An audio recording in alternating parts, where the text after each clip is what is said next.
questions. Sales question time. Put them in the chat, unmute yourself. Whatever works best for you. And so over the last,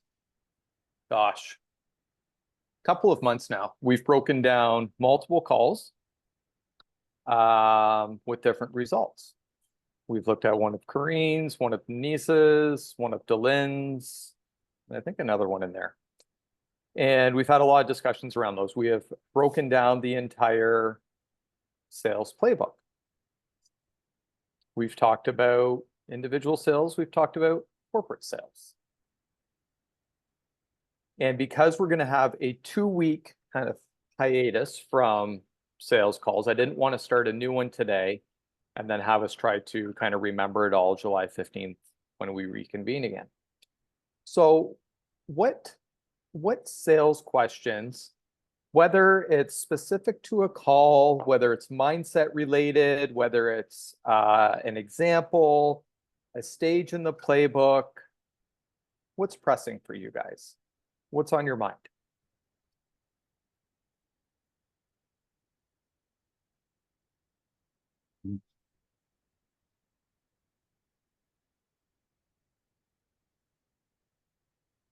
Melissa.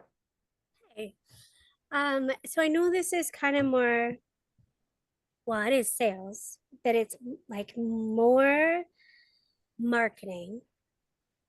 Because that's kind of the next stage where I'm at in terms of rolling out my program.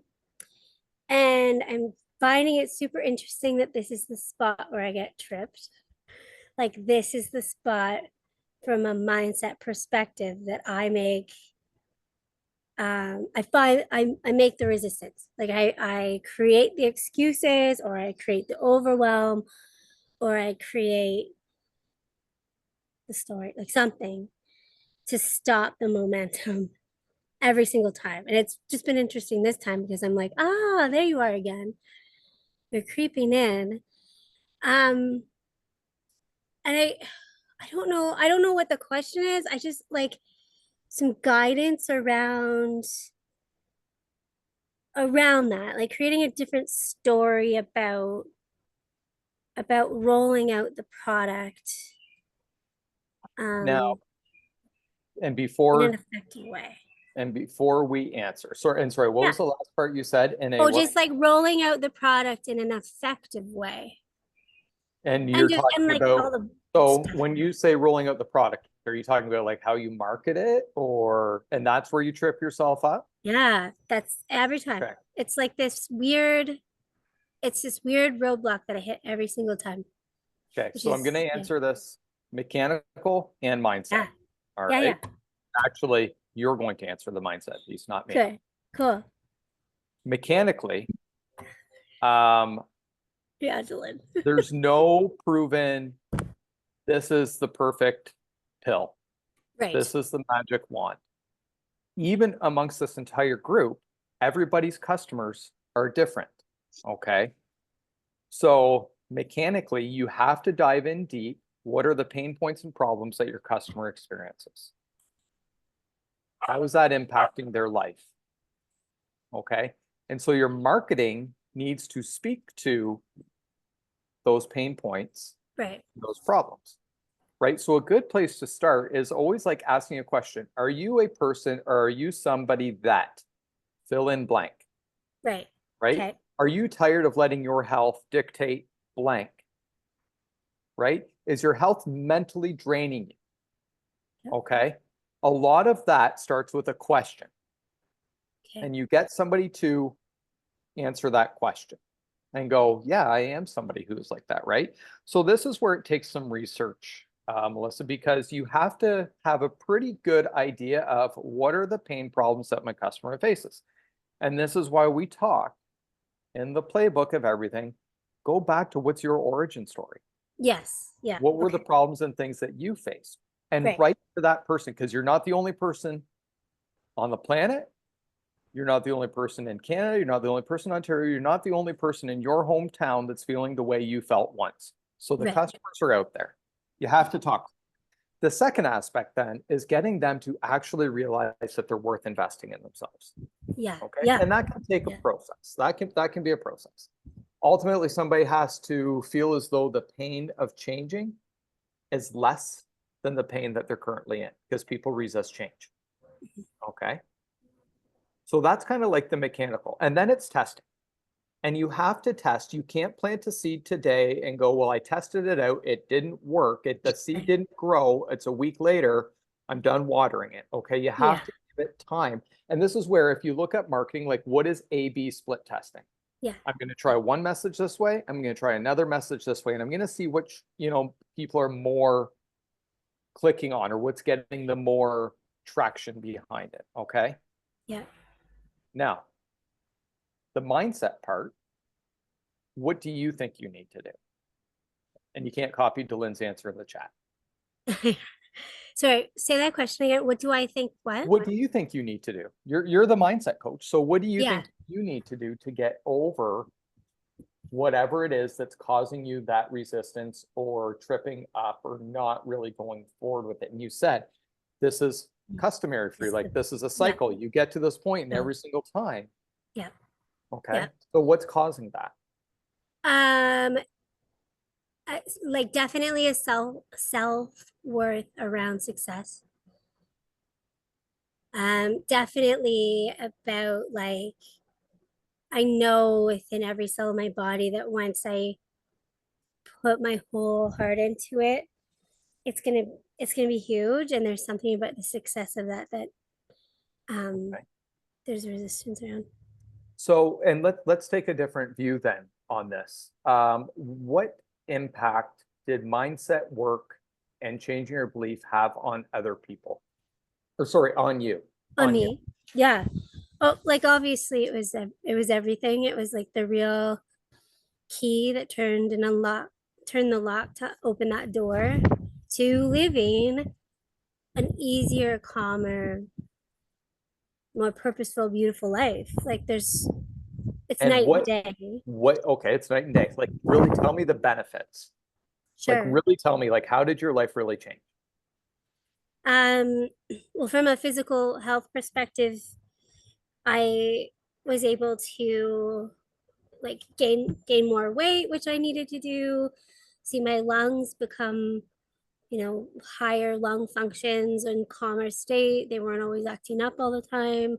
I had more energy. I had better relationship with my spouse because I think it took the pressure off of him to take care of me all the time because I finally was right with myself. Better relationship with my son because I had less mom guilt. Participate in friendships more. When I say I could go out somewhere, I could actually commit to it. Like it gave me a full life again. Yeah. And without answering the opposite of all of those things, let's pretend you didn't know this work. Yeah. And you didn't know this work and you never did this. Where would you be at today? Probably honestly, I'd probably be waiting for a lung transplant. Okay. Or not here. Okay. Do you believe that other people are deserving of feeling the exact same way that you do? Absolutely. So come at it from that angle, not Yeah. about I'm scared of success, right? Yeah. Because if you're holding that fear of being successful or not knowing what to do, or it's natural to be like, oh, I don't know what the next step is or how I'm going to feel or whatever it may be. That's the same thing that somebody's going through when they're deciding whether or not they want to take your coaching program is, Yeah. do I have fear of how this might change me? So if you're hanging on to that fear, you're going to attract in those same type of people. Yeah. Yeah, for Who are sure. going to be doing that. Yeah. Versus if you don't go forward and serve, you're really doing a disservice to everybody else that could have this level of feeling in their life. Yeah.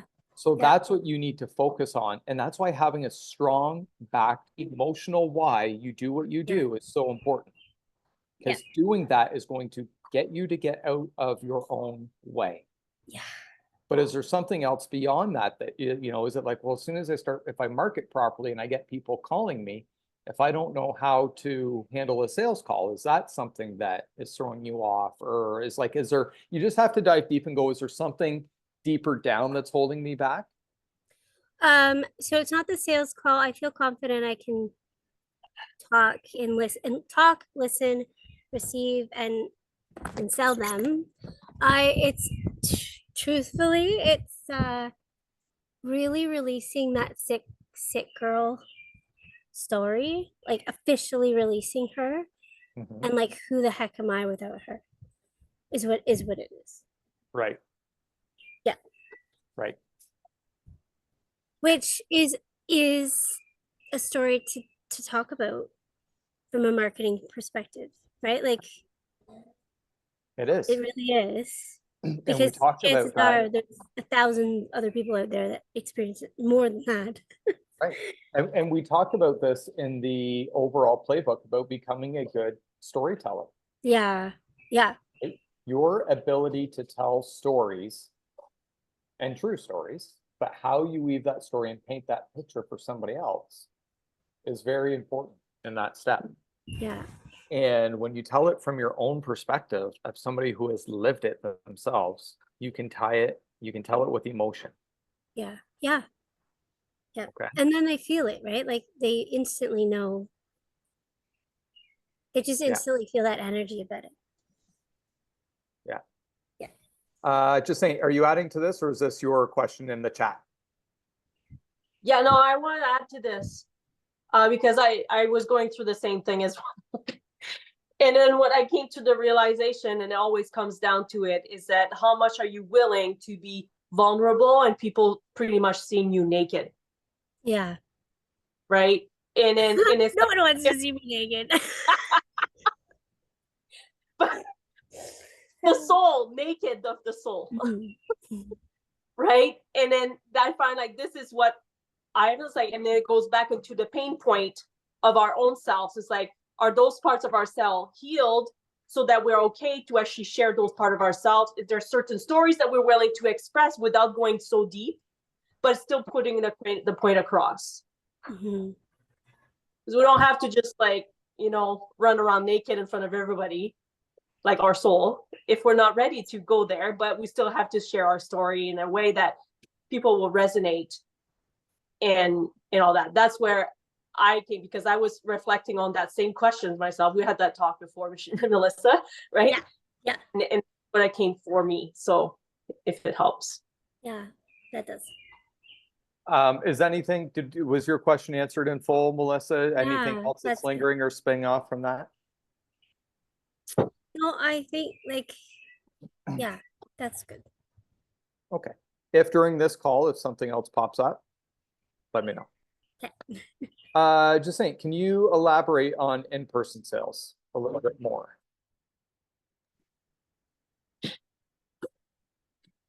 Yeah, like just the strategy part, like the mindset, I'm okay with it. It's the strategy part to how would you display it when you do like in-person events so that you can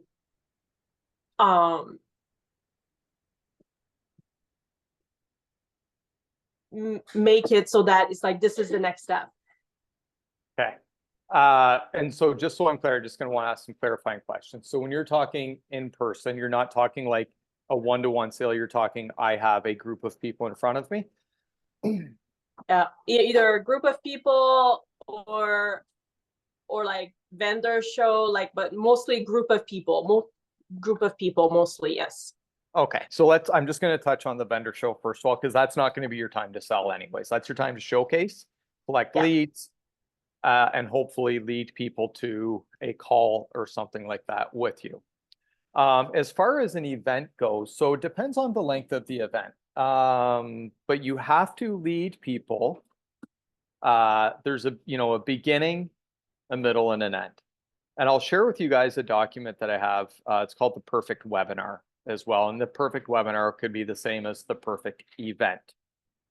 At the end of the day, if you're hoping, so the goal, and that's just another clarifying question, you're hoping at the end of the event, somebody signs up for the next stage or whatever it is that you want to sell, correct? Yes? Okay. It's an evolution, and you always have your service ladder. Yep. at the event, it may not be about getting the person into your highest ticket. It's like, what is the next logical thing for them to do, right? So they kind of want to feel as though it's a continuation from the event into that next thing. And the same kind of with what I said there about to Melissa is you have to talk to them. And, you know, mostly we can assume that people coming to an event are experiencing a lot of the same problems and pains in their life. And they're looking to solve it in a way that your service is going to do that, right? So if you're running a one-day event and the next thing is to get them to a retreat, or they're at a retreat and the next thing is to get them to take your, you know, your next level of programming, is throughout the entire event, you're going to be, Dylan just put in there, planting seeds about it, talking about the program and how it happens. And then you have to allow yourself time, like a dedicated 45 minutes at the end, to do a full presentation to everybody about, and it's almost like the same sales presentation. Engage them, right? Are you somebody who's feeling this way? Are you wondering what your next steps are? Remember, so we talk about there's the what to do and there's the how to do it. Okay. So the retreat or event is all about the what to do, with little bits of tangible takeaways. People got to have value in it. But if this event really hits you and you're just not quite sure, if you're the type of person that's like, I can take this information, I just don't know how to apply it. Well, guess what? I got you covered. In my program that's 3 months long or 6 months long or whatever, you're going to learn exactly how to apply these principles that we talked about in this event. And now you're going to walk them through. This is the stages, right? Tell them the investment up front. You know, investment of the course is this, right? And then walk them through exactly how their life's going to change at the end of it. The thing here at the event that you want to strive for, and that's why I'm not saying post-event that you want to go to the biggest ticket. Like the one-to-one selling is when you go for your biggest ticket. At the event, you want to it's called like a table rush. You want people to sign up right then. You don't want them to take the information and go home and think, well, I'll think about signing up. You got to get them emotionally connected right then and there, where they walk up and say, oh, it was $997. Oh, it's $1,500. Boom, here you go. Just think, can't wait to take it. Yeah. They got to feel as though it's the next logical step. I just put in the chat too, like Dave and I went to like a Tony Robbins mini event in Toronto. And those tickets were like $100 or something like that, right? It wasn't like a big investment, but it was just like, ooh, Tony Robbins is going to be there. He had all these speakers, whatever. But just at that event, he would have had every single person he had coming up. Dave ended up buying an investment course at that one. We also ended up buying tickets to Tony Robbins' next thing, Unleash the Power Within. And in Unleash the Power Within is not a high ticket item. I think those tickets were like maybe $1,000 each. Like it wasn't a super high ticket. However, there was like 10,000 people there, right? So everybody spending $1,000 on her ticket, right? Like, plus it was, then at that table, it was like, oh, if you want to hire a Tony Robbins coach, go to this table. You want to buy Tony's books, go over this table. You want to be part of his mastermind, go to this table. So that's what Dave was talking about with like the table rush, and there was no shortage. And you might be going, oh, well, that's because it's Tony Robbins. Even when Tony Robbins was doing, like back in the 90s, when he was doing like small events, whatever, Bob Proctor did the exact same thing. It was like, there was a designated process that you were going through, right? And the fact is they didn't want everybody in their one-to-one coaching program because that's where their time was, right? Like that's where you're getting a lot of their time. And that's also where you're paying millions of dollars a year for it as well, right? So know what your offer stack's going to be and then line it up, but constantly planting seeds. And think of, even if you were at Keely's thing last week, all week, she was planting seeds for her, this course, her membership. Oh, like constantly. She never stopped planting seeds for everything else that you could buy from her. Constantly. I think this would be a good time. So just probably about 5 minutes before this call, I had I subscribed to a blog service called Medium. I highly suggest getting it. It's about $50 for the year. And it's a great way to just get really cool, tangible information. So this one came up for me and I read it just before this call. And I think just saying with your question here would be a really good tie to it. The title of it is Money Comes Naturally as the Result of Service.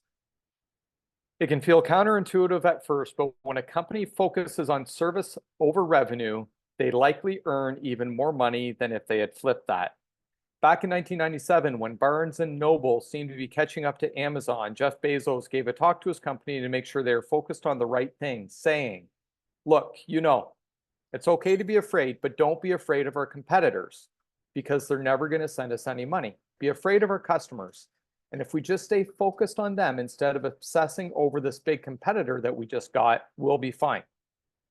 At the end of the day, you can choose to obsess about your competitors or obsess about your customers. And one of those will have far better outcome than the other. When building Ford Motor Company, Henry Ford was equally obsessed with his customers and put them ahead of profit, famously saying that money comes naturally as a result of service. This can be certainly taken too far. If you lose money on every customer, you're going to go out of business. Generally speaking, though, if you obsess on giving the best possible service to your customers, the money will take care of itself.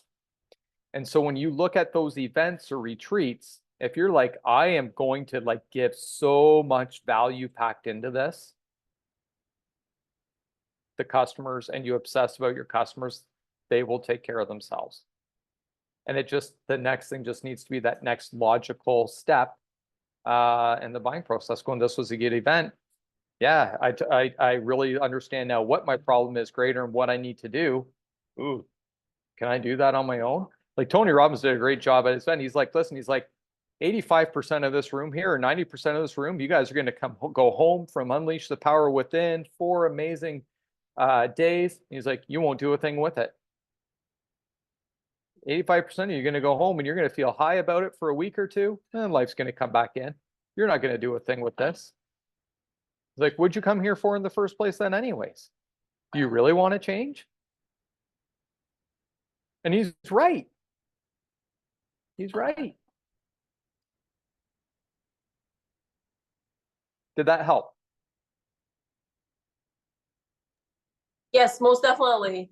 Just like with the little tidbits, I really like the whole rush tables, because I already had kind of in my mind, but definitely already knew about the trickling and all that. But then yes, like emphasizing even prior to say this is not just a one-time event, this is a journey, and are really emphasizing on that, because if you just promote just the event, it's like, oh, just come for a day, whatever, you need to relax, and that's what they're gonna get, right? But if you're emphasizing into this is the start of a journey with me, and I'm gonna freaking take care of you, and you're gonna feel like $1 million. Imagine if you're gonna be working with me. Yeah. Right. And that's it. And there's just like you said, so if you feel really good after this 1-day event or after this 3-day event, if you're get people put your hand up. Who did I have an impact on? Did I have an impact on you? Everybody put their hand up. Even if you did, nobody wants to be the person with their hand down. So everybody's going to naturally put their hand up. Amazing. If this 1-day event had this massive amount of impact on you, imagine what 3 months of this looks like, or 6 months of this looks like. Yep. Keep their hands up. Put your hand down if you don't want to feel that way after 3 or 6 months. Yep. I always tell people that I work with, or even we're lifers, because I genuinely mean it. I never plan on ever being done with someone, even if they bought a 6-month program. I'm like, nope, we're lifers. If we've ever worked together, I just assume we're always going to be working together in some capacity, whatever that looks like. I don't know. That part's not up to me. But I will always have something available for them to be in connection with me in, period. But let them know that this is the way, this isn't a one and done. Because but you have to acknowledge too. And I think of me up until 10 years ago, I was in with the rest of society just looking for a quick fix. Give me my pill, doc. What can I take? The magic pill that's gonna make me feel joy again, please, somebody. It's a journey. Yep. That's why it's called the human experience, not the human one and done. Yep. So then the question becomes that you ask yourself, do you have the next step available to your clients? Like if you want to lead them on the journey, this is where they're at, this is where you want to go. Do you have everything in place to guide them? So then you're constantly planting the seeds. But then making sure you don't have resistance. I've watched people set up their service ladder and then they don't have the self-image to plant the seeds because they feel bad, or they feel guilty, or they feel that's your own self-image. Because people aren't going to know about your service ladder through osmosis. You got to talk about it. And then they're going to feel your energy attached to it. Yeah. 100%. Very good question, and sparks really good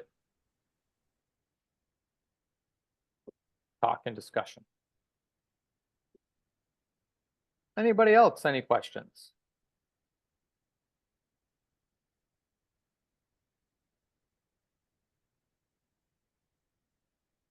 Anybody?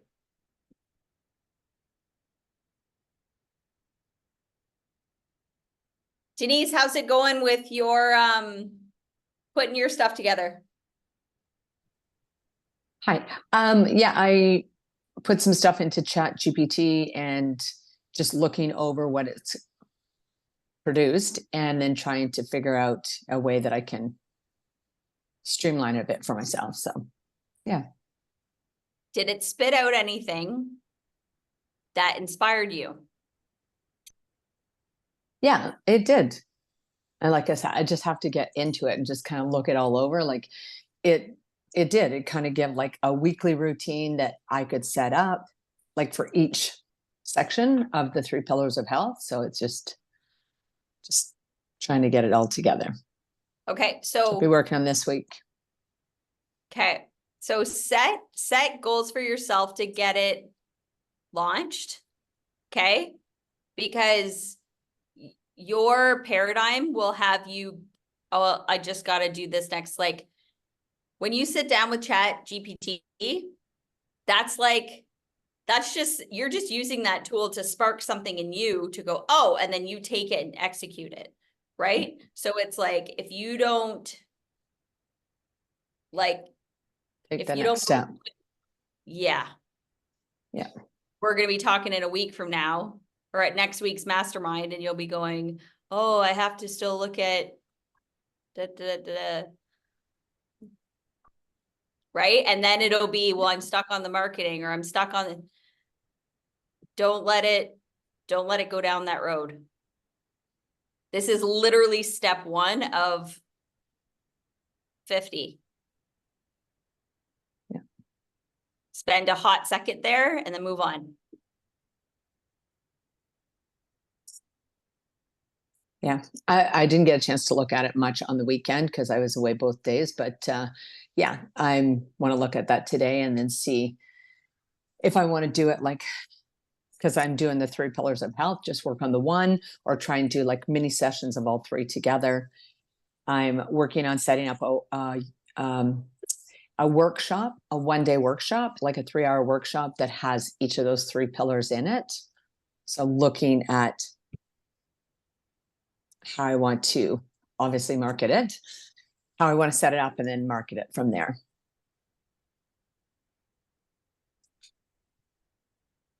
And then of course, well, the little mini workshop, like 3 hours, I just got to figure out what I want to charge for it. And then Try them all. Don't try them all. Don't let your paradigm make this look. This was a download, Denise, that you got 2 years ago. 2 years ago. no, it was last year. It was last year, Last January, right? May. Sorry, a year and a half ago. It's June of 2024. You got it January 2023. Okay? Year and a half ago. Doesn't matter. Either way, if you keep at this point, it's gonna take you till the 2 years to get it moving. Your Totally schedule, understand that. yeah, your schedule is always gonna be full because nature pours a vacuum. That's the way it works.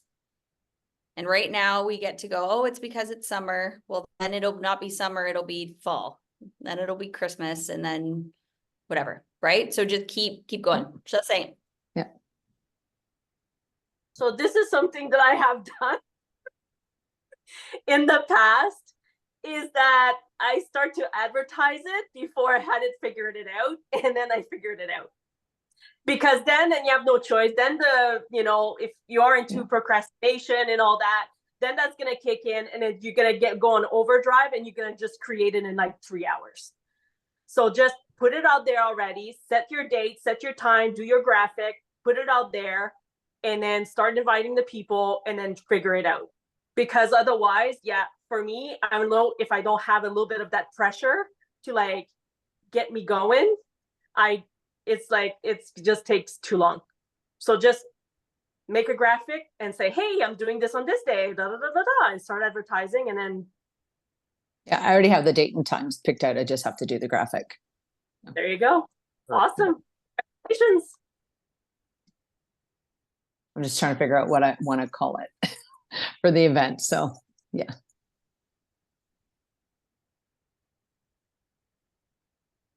Any other sales questions?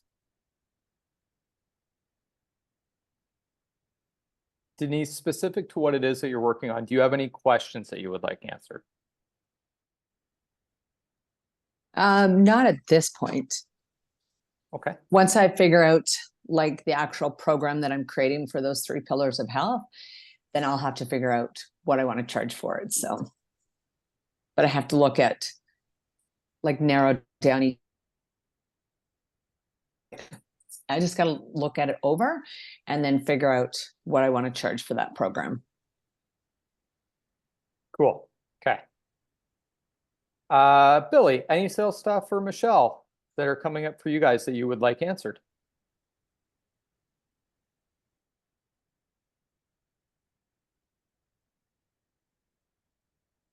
You're muted, Billy. Yes, thank you.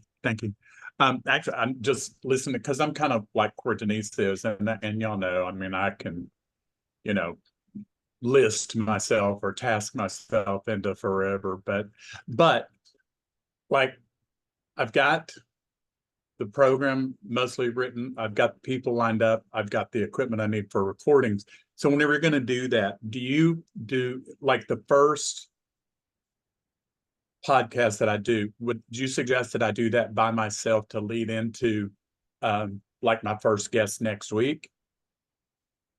So I can set You it up. kind of So went- okay, here's Sorry, Billy, you kind of broke up a little bit there for me and froze for a second. I think I missed an important part in there. okay. I don't I don't know which part. You're only talking for whatever- about 20 seconds, so. Okay, so the first, do you suggest the first podcast that I do be only me leading into this is what the program is going to be, this is who I'm going to be talking to, like that, and do a setup like then for the next week? I mean, it's not really sales call, but it's kind of an order of how I do it. But to set that up so people know what it is that I'm doing, and then put the offers together. No, and here's why I don't think, because you're now, if you do it that way, you're assuming that everybody is going to be listening to that call. Or everybody, if they start listening, people that you get following you in months from now, are going to say, well, I'm going to go back and start at square one and listen to this first podcast or whatever it may be, right? I would have an intro, and, just ain't, talk to, she runs a really good podcast there. Michelle's still doing hers. Like, I lean into them a little bit. Right. There's no right or wrong way. Chelsea runs a podcast. But I'd be like at the intro of every podcast, this is who I am. This is this is what I do. Okay. This is who we help. And you always tell them a little bit, and then also have that as an exit to the podcast as well.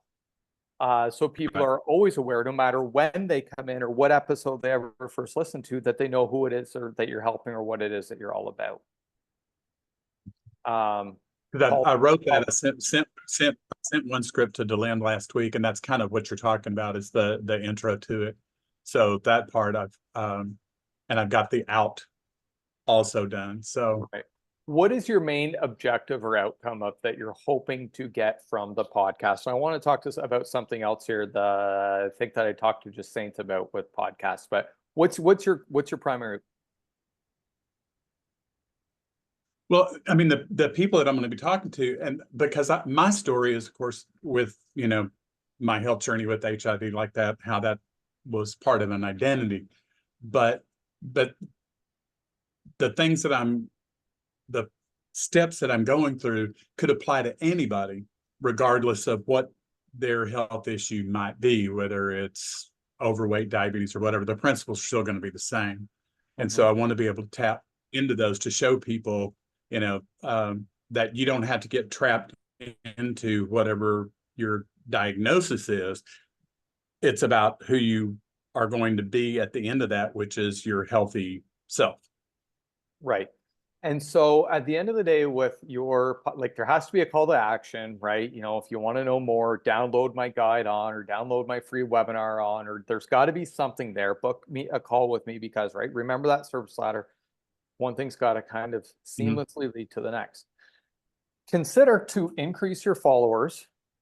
Go to organizations of some sort, whatever it may be, who might have your ideal client listener base. And so let's say you're talking about health and something in the realm with, similar to your story with HIV. Go and talk to either a trusted medical professional or a group or somebody that you want to have them on as a guest to your podcast. Because then they're sharing your podcast with their client list. Because you're going to give them the link to their podcast. They're sharing it. Therefore, their business continues to evolve and grow.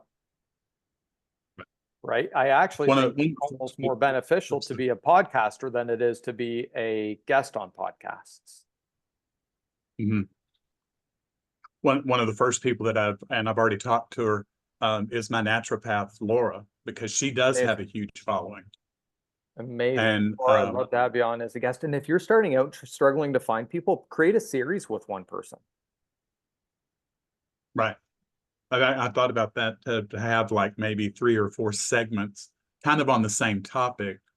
And that's one way to put in, like I say, next week is going to be Laura, and until we get through there. So I've those are kind of the ideas that I've got going right now.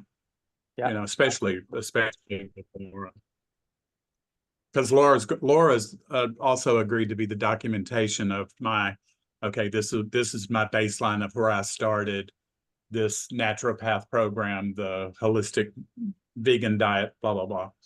Yeah. So she's going to be my documentation for where I started and as it progresses, where I'm at in my health journey. I love it. I love it. Just know what your plan is and where you're leading it to. Just saying, you had your hand up there. I just want to go back to relating to your questions that you were asking about if you should be doing just an intro with just yourself that would kind of lead on to it. That's what I did. I had my first guest even before starting anything, and Delenn was my first guest. And then I was like, okay, this is my first guest, but I am the very first episode because I'm introducing myself and I'm introducing what the podcast is about, a little bit about my journey. I mean, when I'm by myself, I do maybe 15, 20 minutes top of like me talking because I'm not a big talker. I'm to the point of like what I want to say, but that would be a great way for you to kind of introduce your podcast, why you decide to do a podcast, maybe those kind of lines of things of like selling yourself, since we're still into the selling part of things. This is setting up the podcast of how it's going to be. And you're going to be like, you're going to have other people coming on. If you are interested into joining me onto my podcast, feel free to contact me. So you can, I can triage them, whatever, right? See if it's a good fit and just go from there. Cool. Thank you. I like your interest. I like yours and Michelle's interest. I kind of took your influence and kind of copied my writing for that. So thank you both. All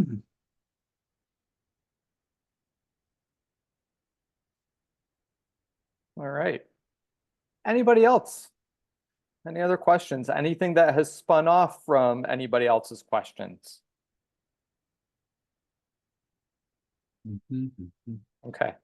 When we resume in a couple of weeks, or July 15th will be our next sales call. We're gonna have the next 2 weeks off with a holiday week and Dylan being away. We're gonna start. I have another call, recorded call prepared that we're going to go through and dissect. But if anybody else has any that they would like to bring to the table, I encourage you to. You are welcome to. And I want to leave you with this because we are looking at testing out a LinkedIn business to business marketing strategy with an organization called Cleverly. And if anybody is interested in trying to pivot into the more marketing or the more corporate business to business type of opportunities, I'm happy to have that discussion with you to see if it's something you want to explore and expand on. Their services are super inexpensive for what it is that they do. But anyhow, when we were looking at beginning with Cleverly, I asked them, I'm like, I don't know, maybe we'll wait till the summer, or sorry, till September. We're headed into the summer. How many people, like, is this the right time to launch this strategy or try out this program? And his answer was perfect. He said, basically it's kind of like when everybody zigs, you zag. So because everybody else are in that mindset of, I don't know if I'm going to start, I don't know if I'm going to be busy trying to sell to people over the summer. People are going to be busy. Nobody's going to respond to me. He's like, or you can take the purview of it that nobody else is being inundated with somebody else trying to sell them and you have more of their attention. And I thought that was extremely, extremely bright and the way in which he put it. I don't care what season it is. Your client's pain problems don't stop just because it says June 24th. Right? And I needed to hear that myself from somebody else to go, you might now have more opportunities because fewer people are trying to reach out to them. So I leave you with that thought to ponder. Everybody, enjoy this week as we head into summer. Spend some time with family over Canada Day and Independence Day, wherever it is that you're from. Cleverly, L-Y. Very clever of Cleverly to say that. Yes, I see what you did there. Enjoy some family time. Kiddos getting off school and done all those things. So reach out. Let me know if you have any questions about anything or if any sales questions pop up in the meantime for you. I'll see everybody soon.